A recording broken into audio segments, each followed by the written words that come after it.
श्रीवत्सवं शिखलशोधरिकौस्तुभस्य श्रीनिवासराघव गुरोस्तनयं ततश्च विद्यावाप्यो विधोत्तमतां दधानं कुर्वे सदा हृदि गुरुं करुणाकराख्यं श्रीमान् वेङ्कटनाथार्यः कवितार्किककेसरी वेदान्ताचार्यवर्यो मे सन्निधत्तां सदा हृदि वन्देऽहं वरदार्यं तं वत्साभिजनभूषणं भाष्यामृतप्रदानाद्यः सञ्जीवयति मामपि प्रणामं लक्ष्मणमुनिः प्रतिगृह्णातु मामकं प्रसादयति यत्सूक्तिः स्वाधीनपदिकां श्रुतिम् लक्ष्मीनाथसमारम्भां नाथयामुनमध्यमामस्मदाचार्यपर्यन्तां वन्दे गुरुपरम्पराम् सम्यक् न्यायकलापेन महता भारतेन च उपबृंहितवेदाय नमो व्यासाय विष्णवे नारायणं नमस्कृत्य नरं चैव नरोत्तमं देवं सरस्वतीं व्यासं नारायणं नमस्कृत्य नरं चैव नरोत्तमं देवीं सरस्वतीं व्यासं ततो जयमुदीरये. Namaste and welcome to another episode of the Adi Parva on Kali Yuga Dharma. Today we'll be covering the great quest that Garuda undertakes to free his mother. He has to find the Amrita Ghata, bring it to the Nagas, and then take his mother with him. Now, the Asuras and Rakshasas have constantly kept trying their hand at getting the Amrita. They have failed and they don't stop trying. Nagas want to use Garuda as a henchman to go and get it for them. Now, as soon as Garuda hears this condition by the Nagas that if they have the pot of Amrita, they will let Vinata and him go from their bondage, he goes and tells Vinata immediately that he desires to find the Amrita Ghata and he desires to bring it to them. Now, a series of things occur in this particular series of Upaparvas, these chapters, where at the first instance we wouldn't be able to understand why these things are happening in this way. Only as Mahabharata progresses and we get deeper into the Vedanta, we'll actually start understanding how karmaphala works, how destiny works, how predestination works, and how time works. Now, if we see what Vinata tells Garuda, Vinata tells him that you should go basically somewhere near Patala Loka, and there is a Rakshasa Loka over there, populated by a group of Rakshasas known as Nishadas. You will have to basically eat them all up. And then you might find some lead to where the Amrita Ghata is. Now, why does Vinata say this?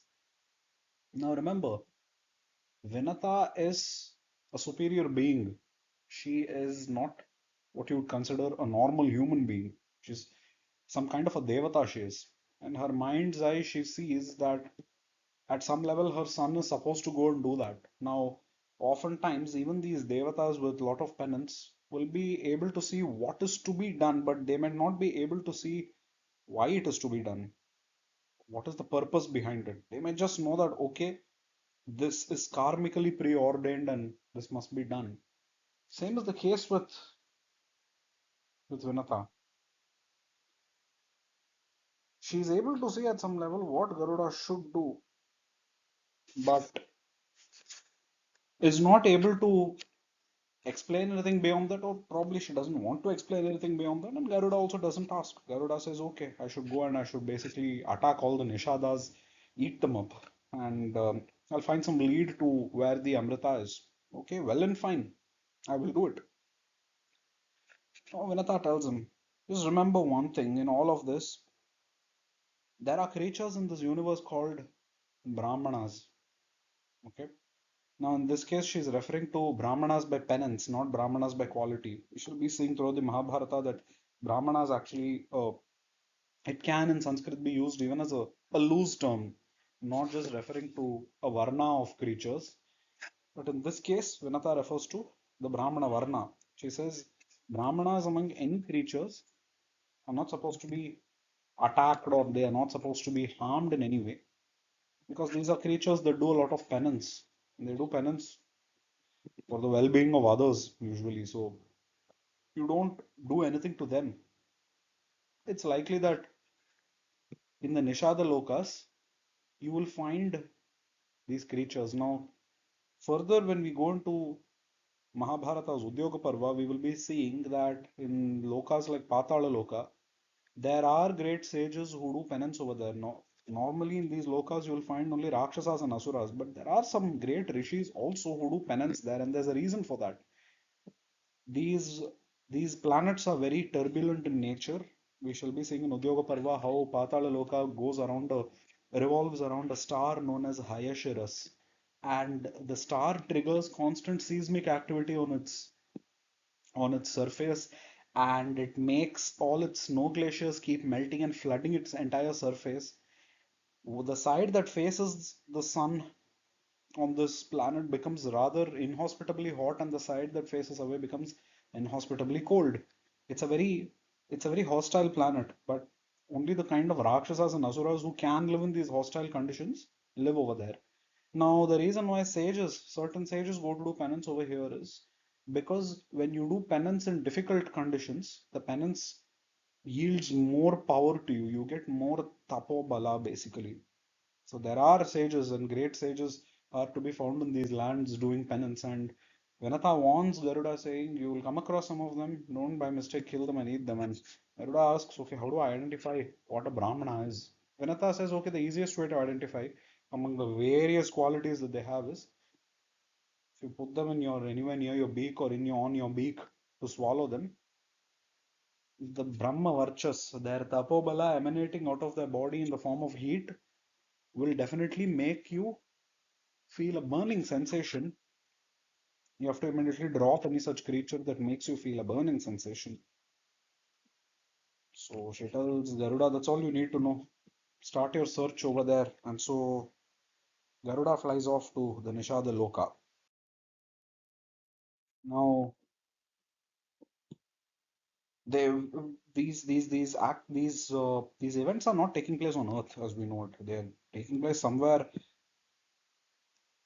in the lower nether regions, that is the Brahmanda's downward regions, towards Rasatala, etc. One of the Naga Lokas are located over there, and likewise, Garuda has to go even further below into the lower parts of Brahmanda to find this Nishada Loka, and Garuda traverses once again various cosmic realms, and he enters the Nishada Loka. And as soon as these Nishadas spot this creature in their sky, what do? They start firing at it. Garuda attacks them. Garuda starts to gobbling them up one by one.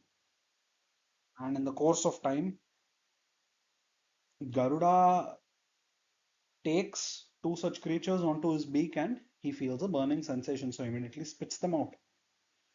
And Garuda asks one of them, "You must be a Brahmana. I could feel that burning sensation." The two creatures are basically a man and a woman. The man says, "Yes, indeed, I'm a Brahmana. This is my wife from the Nishada race. And this this is basically our home. And you almost ate the both of us." Garuda says, "Look, I've promised my mother that I'll not attack a Brahmana. So let me tell you this.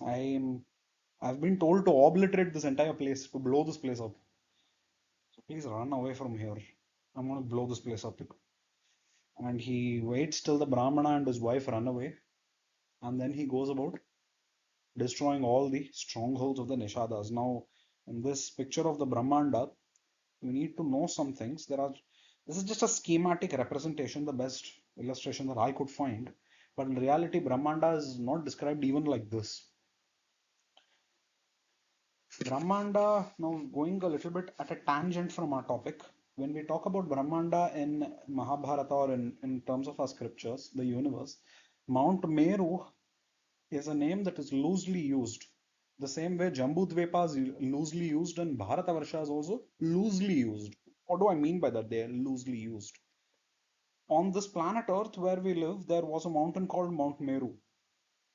The land where we are living, Bharatavarsha, India is located. It's called Bharatavarsha. This greater landmass is called Jambudvipa.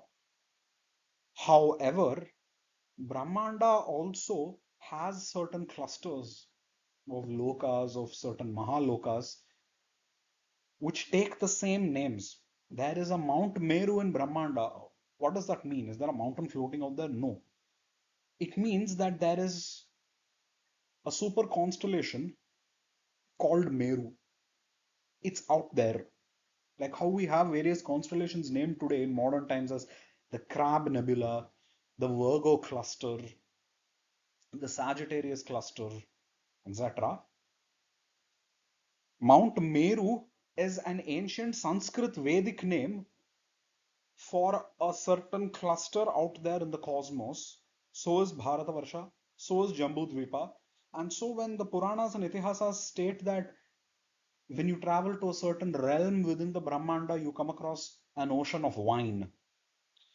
It literally doesn't mean that there's an ocean made of wine over there. It means that that portion of Brahmanda is made of very tamasic elements. And tamasic lokas are to be found there, and any life form over there will be rakshasic in nature. When it says ocean of butter, it means that probably those regions of Brahmanda are more sattvika. Devalokas are to be found over there. It uses these euphemisms, these figures of speech, etc. But we must know that when we speak in terms of the cosmos, when we speak of Jambudvipa, when we speak of Bharatavarsha, when we speak of Mount Meru, these are all what you call in modern day parlance as galactic clusters, given the same names of these formations that are also found on Earth. So these names are used at different levels for different things, but the names are the same. On Earth, we call a mountain as Mount Meru. Out there in the cosmos, the rishis called a region of the cosmos as Mount Meru. That's just a naming convention.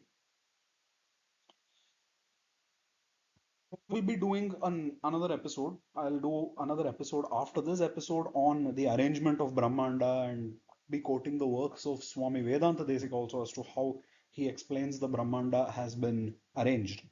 But this was just a side tangent to let you know that Brahmanda is very, very complex to even imagine. So any schematic diagrams that I give over here are exactly those diagrams and nothing more. So Garuda goes about destroying all the Nishada strongholds, and he finally goes from that loka somewhere else near Patala to some other strange place, and he runs into a sage. And upon asking that sage, "Who are you?" Sage tells him, "Oh, finally you have come here. I expected you. I am your father Kashyapa. I am the one who was responsible for ensuring that you take birth in Vinata's womb." So Garuda falls at his feet and takes his blessings, his Ashirvada, and he tells Kashyapa that my mother, while she's in good health, she's in a state of slavery. I've not seen my brother, though I've just heard about him. My stepmother and her children, they're very cruel people, and so I'm undertaking these travels right now to gain the Amrita Ghata to free my mother from servitude. So that's why I'm roaming these lands. And then he asks Kashyapa, "You help me in any way? In fact, I'm a little hungry right now, and I gobbled up all these nishadas, and I'm still really hungry. What do I do? What's my next lead? Where can I go?" Kashyapa now tells him, "You know what?" And here's where a little bit of Vedanta is involved. I'll be explaining. Kashyapa tells him, "There is a holy lake nearby on this loka.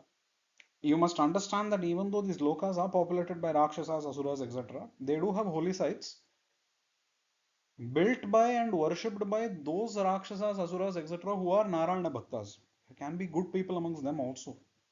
So there are holy sites in these lokas also, and one such holy lake is present over there where Kashyapa is, and he says nearby there's a holy lake, and that lake is frequented by an elephant and a tortoise who keep fighting and they keep desecrating the sanctity of that lake. They keep fighting each other. They keep trying to kill each other. Now, since you're asking me what to do, I will tell you gobble the both of them up. Their lifetime is at an end. Gobble the both of them up. Garuda says, "Okay, I'll do it." And before he sets off, Kashyapa tells him, "Hold on, I'll tell you why you're doing this." So Garuda is a very obedient person. He doesn't ask the reason. Why are you asking me to do this? He just obeys. But Kashyapa says that, "Okay, I'll tell you, even if you don't ask me." There used to be a sage known as Vibhavasu and another sage known as Supratika. They both were brothers. Their father, another great rishi who lived nearby that lake, he died. And Supratika wanted to divide his father's wealth, whereas Vibhavasu did not want to divide his father's wealth. And so a quarrel erupted where Vibhavasu tried to explain to Supratika that dividing your father's wealth after his passing is adharmic. Whereas Supratika said, nothing doing, I want his wealth to be divided. And so, in the ensuing quarrel, Vibhavasu cursed Supratika to turn into an elephant, and Supratika cursed Vibhavasu in turn to turn into a tortoise. So, when their natural lives came to an end, the both of them were reborn in that same holy lake as an elephant and a tortoise. And right from birth, they both hate each other. Now they probably have select memories of the previous life, or probably they don't, but they hate each other. And they keep desecrating the sanctity of that holy lake where sages have done penance. And Kashyapa says to Garuda, it is their karma that their lives should be ended by you. So go do it. So Garuda flies to that lake, and as always, that tortoise and that elephant are fighting over there. With one talent, he just claws the two of them and he kills them. Just one flick of his talon, he kills the both of them. One flick of his claw, his talon. And with one foot he carries the elephant, one foot he carries the tortoise, he sets off into the sky and he starts heading towards Mount Gandhamadana. Now you must again understand there is a Mount Gandhamadana on this earth where we live. Its identity is today forgotten. It's somewhere near Mount Kailasa, according to the Mahabharata. These same names are used for holy mountains in other lokas as well. There is a Mount Gandhamadana in Swarga also. There is a Mount Gandhamadana in this loka also over here. So what you need to understand is these are again loosely used names. They are there elsewhere as well. So in the Mount Gandhamadana of that loka, Garuda flies off towards that mountain, and on the way there is a very dense and a beautiful forest that he finds, and he enters that forest. And upon entering the forest, he sees a very ancient, wise tree. This tree is not a normal tree. It's a tree with branches that are 100 yojanas long. It's a very gigantic tree. And this tree is a deva by itself. This tree starts talking to Garuda, saying that I'm really happy to see you. There are many creatures that I've made my body a home to, and this this place is a blessed place, this forest. And I see that you are finding it difficult to carry that elephant and the tortoise in your talons. Why don't you take a branch of mine, use it like a rope to tie the two of them, and then carry it easily and go? Garuda says, okay. And Garuda goes and sets up on one branch and he breaks that and he asks the tree permission. Can I take this branch? The tree says, sure, take it. Garuda breaks the branch, ties the elephant and the tortoise on the branch, and he's carrying the both of them away. But in mid-air, he hears strange voices. Someone's calling for help. And he wonders, who is this? And he looks down into the branch and he sees there are small twig-sized rishis popping out of a hole in that branch. They're calling out to Garuda saying, you great gigantic bird, if we fall down, we will die. Please don't harm us. Set us somewhere safe. Garuda immediately comes down and he lands and he asks, who are you? I didn't know you're here. I'm really sorry. They say we are a group of rishis known as Valakilyas. And for some strange reason, they look very happy to see Garuda. Garuda is not able to explain why. And he says, oh, you're rishis. That means you must be Brahmanas. I told my mother I'll not harm Brahmanas. And so he flies back to Kashyapa with the branch. And he asks Kashyapa, what can I do? Where can I set these Valakilyas? Kashyapa tells the Valakilyas, I'm very sorry. I hope my son didn't harm you. They say, no, he didn't harm us. He's been a very nice person. He's a very considerate person. And Kashyapa says, they are Brahma Rishis. They do a lot of penance. Put them in a place where no people will come or no animals will come. It should be an isolated place. Let them continue their penances over there. And so Garuda carries the branch with the rishis, the tortoise, and the elephant's bodies, and he goes to a mysterious corner of Mount Gandhamadana and he sets the branch in an isolated place. He takes the blessings of the Valakiles and he flies off with his lunch, the tortoise and the elephant. And he sets on the peak of Mount Gandhamadana and he gobbles up the tortoise and the elephant. Now, at this time, in one of the neighboring lokas, a very huge battle between the Devas and Asuras has broken out. Yet again, another post Samudra Manthana aftermath battle. This is a fallout. The fallout of Samudra Manthana was very huge for the entirety of the universe. Various lokas were wrecked with war between the Devas and the Asuras, and As you know, the Devas and Asuras will use even the natural elements to fight their wars. So it will go beyond the normal sword fighting and arrow shooting. It will go to the level of using powers such as wind, water, air, or even divine celestial weapons like the Brahmastra against one another. And so one such battle is raging on a loka where Indra has kept the Amrita Ghata on a hill. The Rakshasas and the Asuras armies have come to take the Amrita Ghata, but they are losing this battle. Devas are winning. But then Indra suddenly, along with the other Devas, feels that there is some very powerful force nearby in the vicinity, one that is much stronger than them, and he asks Brihaspati, I can feel some imbalance some around here, like what exactly is going on? Brihaspati says, okay, there is that creature Garuda, do you remember? He was born some time back. He hatched from that egg of his, and you all went and paid Sharanagati to him. Well, he's headed this way. And Indra asks, he's supposed to be a friend, right?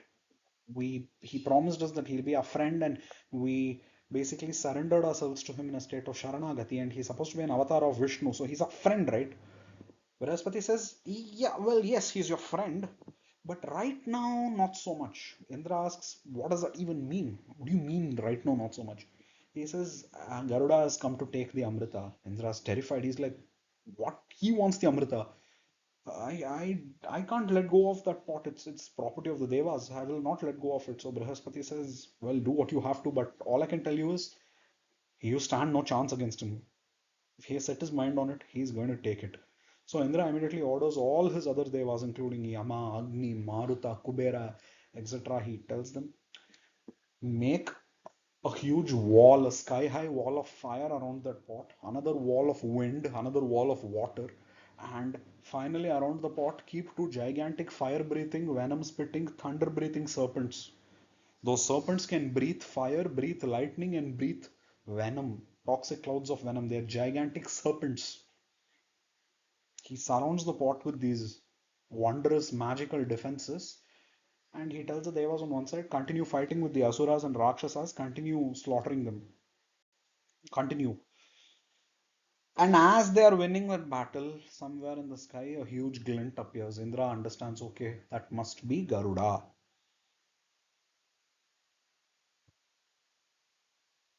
Garuda heads straight for the hill where the pot of Amrita is kept. Now, Indra asks Brihaspati, what exactly is this creature? I never bothered to find out. I mean, we all paid our respects, we took Sharanagati to it, we promised each other that we'll be friends. All that is fine. What is this creature? Why has it come? Brihaspati laughs and he says, it's because of your foolishness that this creature, I mean, this creature was born because it was destined to be born, but it is your foolishness that it's going to attack you now. Indra asks, what are you talking about? You mean I am responsible for all this? Brihaspati says, yes. You remember centuries ago when your father Kashyapa was doing a yajna, and do you remember seeing a group of tiny twig-sized, thumb-sized rishis in that yajna? Indra says, yes, I remember. The Valakilyas, right? Brihaspati says, yes. And he asks, Indra, do you remember what you did that day? Indra says, yes, I was preparing for the yajna. I saw these small twig-sized rishis, these tiny rishis who are the size of a thumb, carrying one twig on their shoulders and slowly like ants walking across a forest and heading towards my father's ashrama. I asked them who they are. They said, well, we are the Valakilyas. And I started laughing at them. I called them basically useless creatures. I laughed at them saying, you're such useless creatures. You really claim to be rishis. You expect me to believe that you're powerful rishis? You say you're Brahma rishis, yet you're no bigger than a thumb, and the log of wood that you're carrying on your back is no bigger than a matchstick. What are you saying? Are you really rishis? And I laughed at them. And Brihaspati says, okay, go on. You know the story. Continue. And Indra says, I remember that they got really angry. And then Brihaspati says, I'll tell you what they did in their anger. You wouldn't know after this point. The twig that they were carrying on their back, they lit up a matchstick size fire with it. And being Brahma Rishis, they have the ability to create a new creature. They have the ability that Brahma has. What is Brahma's key ability? The ability to create a new life form. They did the exact same thing. They exercised their Brahma Rishi powers, invoked Sriman Narayana into their Yajna fire, and they started invoking a second Indra. They wanted to create another Indra who will defeat you, dethrone you, throw you out of your seat, and take over your Loka and command of all the Devas from you. That is exactly what they did. And your father Kashyapa, do you remember that you went weeping to Kashyapa saying you're really terrified now that the Valakilyas are going to curse you? Indra vaguely remembers. He says, yes, I remember. He says, do you remember what Kashyapa did? So what Kashyapa did was he fell at the Valakilyas' feet and he told them, my son is an idiot. He should not have laughed at you this way. He's a blithering idiot. Please forgive him. And then he appeals to their better sense. He says, look, I understand that you're angry. You're Brahmarishis. You've been insulted. You're angry. Yes. But our father Brahma, he has kept a divine order for this Manvantara and for this Kalpa. And in this timeline that Brahma has drawn out, this particular son of mine is supposed to be Indra. So if you are creating a new Indra, you're going against our father's will of who should be Indra. Is this fair? The Valakilyas scratch their beards and they say, yes, he's right. Our brother Kashyapa is right. We shouldn't go against our father's word in our anger. But we have started this yajna and it's close to completion. And so Kashyapa gives them an idea. He says, why don't you transfer the completion responsibility of this yajna to Brahma himself? Valakilyas say the necessary mantras and they transfer the ending of the yajna's right to Brahma himself.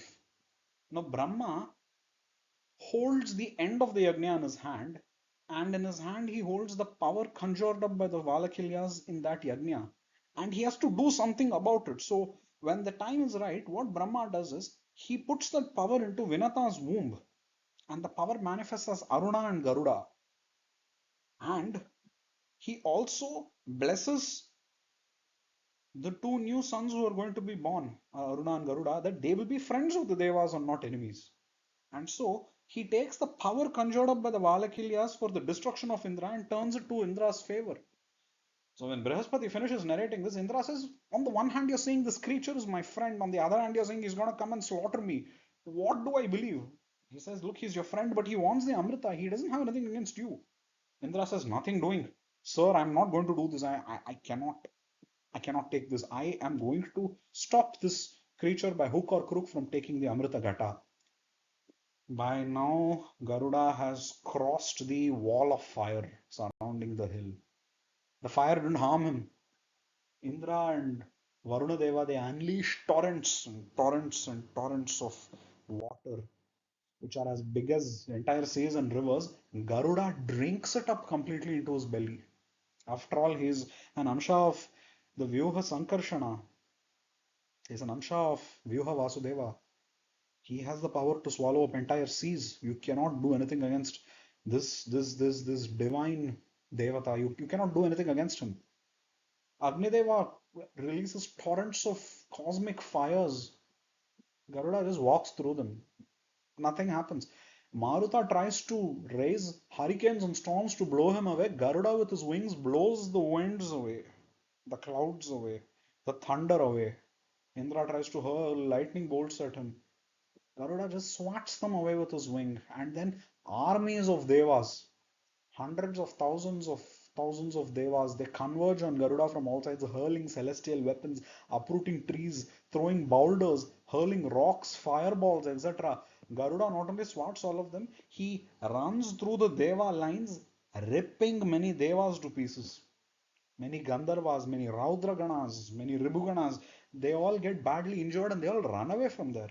What the entire armies of Asuras and Rakshasas couldn't do, Garuda just rips the entire army of Devas apart. 90 by 90, we have heard of decimation, chopping something into 10 pieces, but this is decimation 9 times.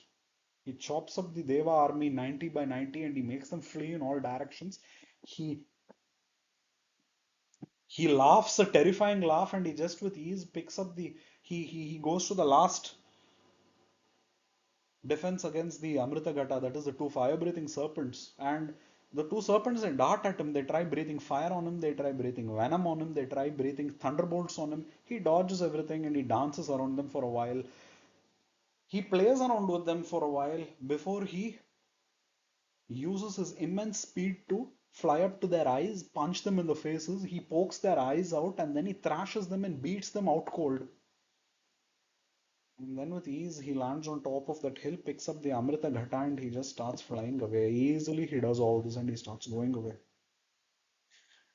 He Indra is terrified. He's like, do something. What is happening? And all the devas are like, sorry, we have tried, and they're all running away from this gargantuan creature of immense, unimaginable strength, and they don't know what to do. And Indra's finally like, I don't know what, and he looks at his brother Upendra, who himself is an avatar of Vishnu, and he tells Upendra, stop this man, stop that creature, that winged creature, do something. Vishnu says, okay, okay, all right, don't worry, don't worry. And he goes and he, mid-air, he intercepts Garuda and he does the Anjali Mudra of the Namaste in front of him and he bows down and he says, recognize me, boy. And Garuda says, yeah, Vishnu, right? He says, do you realize that I am the one who's giving you all your powers? You are, after all, an Amsha of me. Garuda says, yes, I'm well aware. And he, mid-air, does Ashtanga Namaskara to Vishnu himself, his own Lord and Master, and he tells him, I know you're my Lord and Master. I know who you exactly are. And Vishnu tells him then, since you say you know that you acknowledge who I am, can you grant me a boon? Garuda says, anything. He says, why don't you be my Vahana? Garuda says, sure, I'd love to be a Vahana. Nothing could be more honorable for me. And Garuda says, and then Vishnu says, now I would like to ask you something. Could you please always be present on my banner so that wherever I go, your power is always present with me at all times. Not that he requires Garuda's power, he is Garuda's master. Garuda requires his power.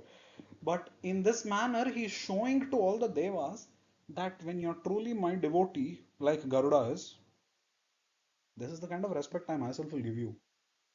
This is the kind of treatment you will get from me. Now, Indra flies up and he starts shouting at Upendra. He says, I sent you to stop this creature. What are you doing? Upendra says, calm down. He's our friend. Don't need to be so tensed up. Indra says, I've had it with you. He takes his Vajra and he smashes Garuda's wing. Now, Garuda doesn't feel a thing. That Vajra is not even like a pinprick for him. He's that strong. But to satisfy Indra's ego, he acts as if his hand starts paining and he starts shouting, oh my god, the king of the Devas is hitting me. Help, help. My wing is paining. My wing is paining. Upendra starts laughing. He understands that Garuda is just playing with him. And the other Devas, they immediately understand that Garuda is actually toying with their king Indra. Indra alone doesn't understand it in his haste and in his anger, and he thinks he really has injured Garuda and he puts his Vajra back into its sheath. And Upendra tells Indra, are you satisfied? You finally made a dent on his wing. Are you happy? And then he tells the Devas, this creature is my Vahana, he is my servant, I am his master, alright? He's our friend. No need to be afraid of him. Now, he has come here for a reason. He doesn't want the Amrita. Shall I tell you how I know? And he looks at Garuda and tells him, Garuda, I bless you with immortality, and age and time will never even touch you. All the Devas gasp. Upendra looks at the Devas and he says, you wanted the Amrita only for this, right? For being immortal and so that aging doesn't touch you for quickly and that you age very slowly. That is what you wanted the Amrita for, right? I have given that to him as a boon. He does not need the Amrita and still he has more strength than you. Still he is as immortal as you. What say you to that? The Devas are dumbfounded. They're like, we have been actually fighting over this. This creature doesn't really need the Amrita. He is taking it for some other purpose. He doesn't want to drink it. Now the Devas are happy. Oh, okay, he doesn't want to drink it. He doesn't need it. He already has more power than anything that will give him. Oh, that means he's taking it for another purpose. What is that purpose? So they ask Upendra, then why does this creature need it? Upendra says, okay, let's calm down, sit down, and talk this out, okay? He wants it for another purpose. We'll find that out in the next episode. But in the meantime, the Devas and Indra again promise Garuda that, look, we'll be your allies and we'll be your friends. And Garuda says, I never considered you my enemies. You are the ones who started attacking me. You never even asked me why I want the Amrita. I don't want it for myself. You think I'm even interested in the contents of the pot? I don't even care what's in this pot. Now, we'll be continuing in the next episode as to how the Devas and Garuda come to an understanding. The moral of this episode. Garuda being an Amsha of Sankarshana, he has all of Vishnu's destructive powers, and the powers of Sudarshana and the powers of all celestial weapons are there in the being of Garuda. He doesn't require any power. He's an Amsha avatar of Vyuha Sankarshana, therefore, and he's a Nityasuri, therefore, he does not need something like Amrita because Karmaphala does not touch him like it touches the Devas. He is beyond karma itself. So he is directly under the control of Vishnu and he's a Vaikunthavasi already. So he is not going to be harmed by the forces of Prakriti. Only those who are touched by Karmaphala will be harmed by Prakriti. Those who are not will not be harmed by it. Vishnu always has Garuda as his Vahana, and in every Kalpa and in every Manvantara or Mahayuga or in every Kalpa, he will play this game to show his devotees as to how Garuda becomes his Dasa. Although Garuda in Vaikuntha is eternally his servant, he needs to show his devotees a game, right? To show them that how his devotees in Vaikuntha are devoted eternally to him. This entire charade of Garuda coming and becoming his friend, etc., etc., etc., becoming his servant, his Sharanagata, etc. This is all a game to just show the Devas how Sharanagata should behave. And for all the arrogance that the Devas had in them, Garuda was sent to teach them a lesson because Asuras and Devas both are Rajasic creatures. The only difference is Devas end up becoming Dharmic. They end up realizing their mistakes. They end up being Vishnu Bhaktas and they don't go past Vishnu's word. But the Asuras don't even do that. The majority of the Asuras and Devas. So in the Devasura battles, what we need to understand is that Vishnu doesn't come to protect the Devas necessarily. He comes to protect Dharma. Whoever is on the side of Dharma over there, Vishnu will protect them in that battle. If we take the battle with Vritrasura, Indra is fighting Vritra, and Vritra becomes a Sharanagata of Vishnu in the middle of that battle. And when Indra kills Vritrasura, Vishnu grants Vritrasura Mukti, he grants him Vaikuntagati, but he gives Indra Brahmahatya. Brahmahatya Papa is what he gives him, and Indra loses his Indra Pada for a few centuries. So what do we understand in this? He has no favoritism towards Indra or the Devas. His favoritism is towards Dharma and whoever is Dharmic. Whether they are Nagas, whether they are Kinnaras, whether they are Gandharvas, whether they are Apsaras, whether they are Rakshasas, Asuras, Yakshas, doesn't matter. Whoever is Dharmic, he will protect them. So when he appears in Devasura battles, and even when he appears on the battlefield of Kurukshetra, he is there to protect Dharma. He is not there to protect a side necessarily. It so happens that one side is more Dharmic, so he takes that side. Otherwise, his interest is for dharma and dharma alone. That being said, always the same reminder, keep doing Gauseva. Find good institutions that do Gauseva, such as Dakshin Vrindavan. Help them save cows from slaughter and always be attached to some form of Sriman Narayana whereby you don't lose Sambandha with him. If you are able to do Seva towards the temple and the Archa in the temple, do that. But easier than that is to be associated with a form of Sriman Narayana that is even more easily available to us, the cow. If you keep doing Gauseva, you'll always be in his orbit, in his loop, in his eyesight, and he will never let you fall. No matter how many more lifetimes you have to take, he'll never let you fall from the state of Dharma. Thereby, you will always be of service to him until the day you get Sharanagati, you do perform Vaishnava Sharanagati, you get the Viveka that you should go to Vaikuntha and you get Mukti. Until that time, he will keep you in a state of Dharma. So keep doing Gauseva. Srimate Narayanaaya Namo Namaha.